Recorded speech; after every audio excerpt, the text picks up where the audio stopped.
Bismillahirrahmanirrahim. Assalamualaikum warahmatullahi wabarakatuh. Alhamdulillah, hamdan wa syukran lillah. Segala puji bagi Allah subhanahu wa ta'ala yang telah memberikan kita nikmat iman dan nikmat Islam, serta memberikan kesempatan kepada kita untuk bisa berjumpa dan bertemu dengan bulan yang mulia, yaitu bulan suci Ramadan di tahun ini. Kalau kita melihat di sekeliling kita, banyak atau ada beberapa saudara kita atau teman-teman kita atau bahkan tetangga kita yang tahun lalu masih bisa berpuasa dengan kita bersama-sama. Tahun ini mereka sudah tidak ada. Mereka sudah tidak memiliki kesempatan untuk memanen pahala di bulan suci Ramadan. Ma'asyiral muslimin rahimakumullah. Ibadah puasa merupakan ibadah yang istimewa, ibadah yang spesial. Ini disebutkan di dalam hadis qudsi dari Abu Hurairah radhiyallahu anhu. Rasulullah sallallahu alaihi wasallam bersabda, "Kullu amal ibni Adam yudha'af al-hasanatu bi asyri amsalha ila 700 di'fin."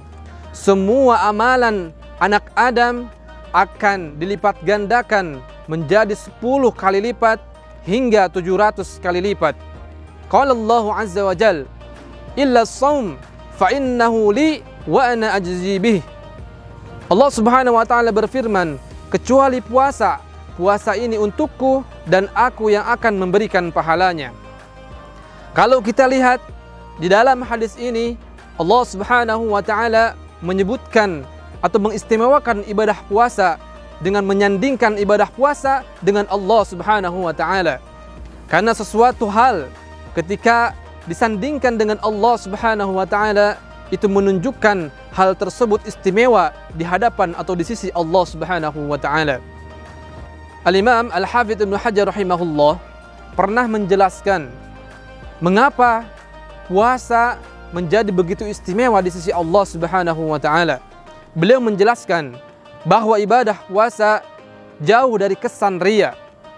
Berbeda dengan ibadah-ibadah yang lain seperti salat, zakat, dan sedekah yang bisa dilihat oleh mata manusia. Tetapi puasa atau ibadah puasa bisa dilihat atau hanya bisa dilihat oleh Allah Subhanahu wa taala dan hamba yang sedang berpuasa di hari itu. Maka dari itu, ibadah puasa merupakan rahasia antara Allah Subhanahu wa taala dengan hambanya. Maka dari itu Allah Subhanahu wa taala memberikan pahala yang tidak terbatas, pahala yang tidak ada bilangannya, pahala yang tidak bisa dihitung oleh hitung-hitungan manusia. Al-Imam Ibnu Utsaimin rahimahullah pernah menjelaskan mengapa pahala puasa begitu besar di hadapan Allah Subhanahu wa taala. Beliau menjelaskan bahwa puasa bisa menjadi gambaran keikhlasan dan kecintaan seorang hamba bagi Rabb-Nya. Ketika Allah Subhanahu wa taala memerintahkan seorang hamba untuk berpuasa dari fajar sampai terbenamnya matahari, menahan diri dari lapar dan haus dan dari hal-hal yang diharamkan oleh Allah Subhanahu wa taala dengan rentan waktu yang begitu lama dari fajar sampai terbenamnya matahari, sejatinya seorang hamba memiliki kesempatan untuk bermaksiat kepada Allah Subhanahu wa taala. Dengan waktu yang begitu lama, seorang hamba punya kesempatan untuk ketika dia bersendiri atau menyendiri dan berada di tempat yang sepi, dia punya kesempatan untuk makan dan minum di siang hari.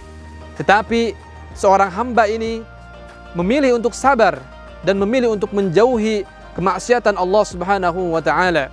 Maka dari itu Allah Subhanahu wa taala ingin memberikan apresiasi dengan pahala yang begitu banyak, pahala yang tidak terbatas oleh hitung-hitungan manusia. Ma'asyiral muslimin rahimakumullah, pahala ibadah puasa tergantung dengan seberapa besar kualitas dari puasa kita sendiri. Ketika puasa kita kualitasnya baik, maka pahala yang akan kita dapat besar. Begitupun ketika puasa kita kualitasnya buruk atau kurang baik, maka pahala yang kita dapat itu pun akan sedikit, akan kecil di hadapan Allah Subhanahu wa taala. Ini sesuai dengan hadis yang pernah disampaikan oleh Rasulullah sallallahu alaihi wasallam, "Rubba sha'imin laisa lahu min siyamihi illa al-ju' wal 'atash. Begitu banyak dari orang yang berpuasa tidak mendapatkan apa-apa kecuali rasa lapar dan rasa haus. Mudah-mudahan kita semua bisa tergolongkan sebagai orang-orang yang beruntung, yang bisa memanen pahala sebanyak-banyaknya di bulan suci Ramadan tahun ini. Wallahu a'lam bis-shawab. Allahumma innaka 'afuwun tuhibbul 'afwa fa'fu 'anna ya karim. Wa sallallahu ala sayyidina Muhammad. Wassalamu alaikum warahmatullahi wabarakatuh.